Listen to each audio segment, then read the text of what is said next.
ছোট্ট একটি গ্রামে বাস করতেন লিয়ান। সে ছিল খুবই ভদ্র।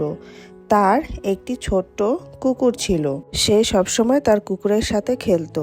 একদিন তার কুকুরটি ঘন জঙ্গলে তুষারপাতের মধ্যে হারিয়ে যায়। লিয়ান তাকে খোঁজার জন্য সেই জঙ্গলের ভিতরে প্রবেশ করে।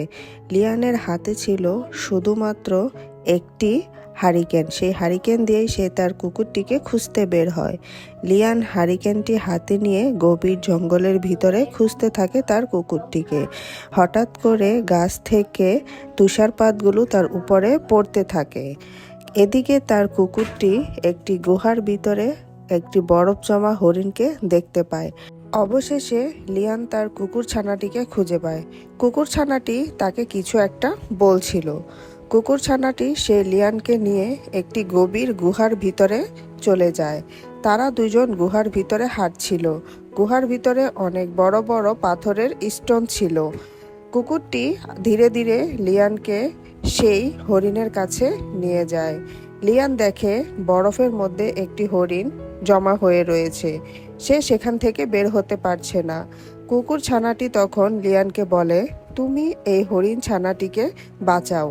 তখন লিয়ান এই বরফের টুকরাটি ভাঙার চেষ্টা করে, কিন্তু সে ভাঙতে পারে না।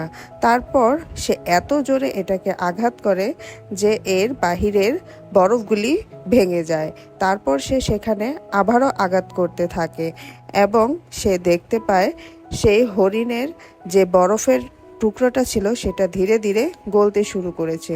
কিন্তু এদিকে তার এত জোরে আঘাত করার কারণে গুহার ভিতরের বরফগুলো ভেঙে ভেঙে পড়তে থাকে আর ধীরে ধীরে চারপাশে পানিতে তলিয়ে যেতে থাকে। এটা দেখে ভয়ে কুকুর ছানা আর লিয়ান একজন আরেকজনকে জড়িয়ে ধরে। লিয়ান তখন তার হারিকেনটি নিয়ে গুহার বাহিরে বের হওয়ার জন্য রাস্তা খুঁজতে থাকে।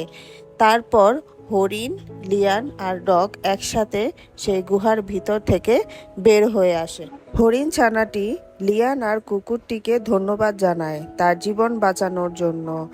আর তারা তিনজনই তখন সেই জঙ্গলের ভিতরে হাঁটতে শুরু করে।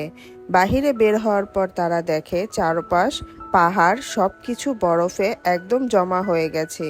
লিয়ান আর কুকুর ছানাটি তখন তাদের বাড়ির পথে রওনা হয়। তারা দুজন আনন্দ করতে করতে তাদের গ্রামের ভিতরে প্রবেশ করে। কুকুর ছানাটিও খুব আনন্দিত ছিল, কারণ সে তার হরিণ বন্ধুকে বাঁচাতে পেরেছিল। এদিকে লিয়ানও নিজেকে খুব সাহসী মনে করছিল যে সে একটি জীবন বাঁচাতে পেরেছে। কিন্তু তারা খেয়াল করেনি যে তারা যখন চলে আসছিল তখন হরিণটিও তাদের পিছে পিছে আসছিল। তখন লিয়ান হরিণ আর কুকুর ছানাটিকে নিয়ে তার বাড়ির ভিতরে প্রবেশ করে। লিয়ানের মা লিয়ানকে দেখে জড়িয়ে ধরে আর খুবই প্রাউড ফিল করে তার সব কথা শুনে। এভাবেই লিয়ান, কুকুর ছানা আর ছোট্ট হরিণের গল্প শেষ হয়ে যায়।